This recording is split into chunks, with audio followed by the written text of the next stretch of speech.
Our presidents on the women's side did support the recommendation the coaches had to extend our format, the double pod format, for the next 3 years, something that's been very popular with our coaches, with our fans. On the men's side, a lot of discussion about, do we continue this current format of an earned seed site for basketball, or do we go to a neutral site opportunity?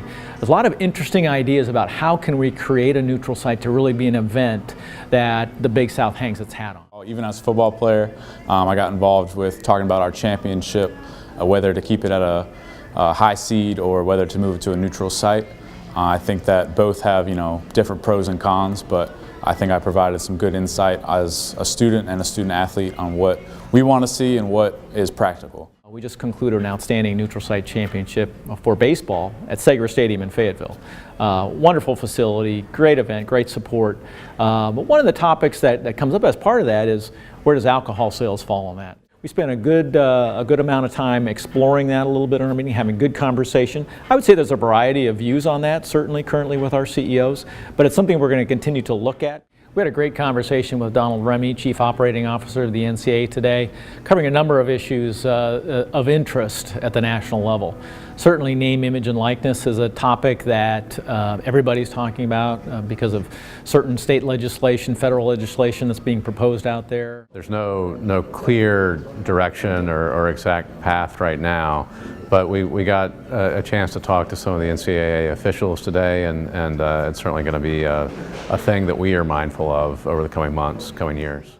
So our strategic planning process has moved forward full speed ahead. We have Collegiate Sports Associates coming in to help us, and Todd Turner, Brad Bates, and Jim Miller all came in and updated us effectively on where they are in the process of getting feedback from the membership and strategic planning. I was feeling that the timing is right for a new and updated plan. There are new faces around the table, there are new schools around the table from when the plan was last done. So there's a unanimous belief that this is a good time to do it.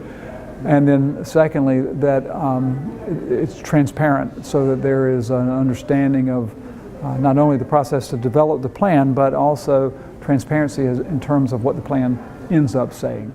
We'll work first with a small group of representatives from each campus to validate the current mission, vision, and value statement, so that we have a strong structure for building the plan. It's all based upon things that are agreed upon as fundamental in the league. So it's a fall completion with a lot of input and participation by folks from all across the conference. Well, we spent a fair amount of time reviewing the conference strategic plan and looking forward to the next iteration of the strategic plan. Many of the different items within it, but specifically focusing on academic and some of the things that we're doing at our own institutions and collectively as a conference toward that end. Well, I think for most, if not all of our institutions, our student athletes are performing better in the classroom than the general student population in terms of GPA, graduation rates, and retention rates. And so a part of that has to do with student athletes really being good on time management skills, and also having some of the academic support, whether it be with tutors or with just their coaches pushing them to do well both on and off the court. I'm really honored to be invited down here and sit in on these meetings. We've talked about a lot of different things, but to sum it up, I think it's been really important to talk about the future of our conference, individually as schools as well as a whole. All these people come here to get goals done and get things happening and get the ball rolling on things, and that they're actively working to make our lives better. And I think that's the main thing that I want to get across to student athletes.